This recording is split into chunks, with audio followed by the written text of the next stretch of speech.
కూటమి అధికారంలోకి వచ్చాక ఏపీలో కొంతమంది పోలీసులు మితిమీరి వ్యవహరిస్తున్నారు. ప్రజల పట్ల ఇష్టారాజ్యంగా ప్రవర్తిస్తూ లాఠీలు జలిపిస్తున్నారు. తాజాగా మైలవరం నియోజకవర్గం ఇబ్రహీంపట్నం పోలీస్ స్టేషన్లో ఓ కేసు విషయంలో మహిళకు తోడుగా వెళ్లిన పెద్ద వయసు మహిళపై పోలీస్ సిబ్బంది దాడి చేసిన తీరు అందరినీ ఆశ్చర్యపరుస్తోంది.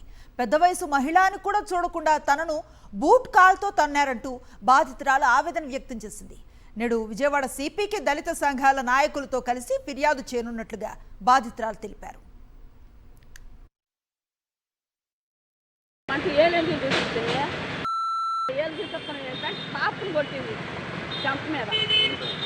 వీళ్ళందరూ ముసురుకున్నారు. 10 మంది ఆడవాళ్ళు మగవాళ్ళు ముసురుకుంటే బడబడ కానిస్టేబుల్ గారు ఆడామ, ఒక మగ ఆయన, ఈ విజయలక్ష్మి మేడం గారు, ఎస్ఐ గారు ముగ్గురు కలిసి గదిలోకి లాక్కొచ్చి నన్ను కొట్టారు. ఎట్ట కొట్టారు?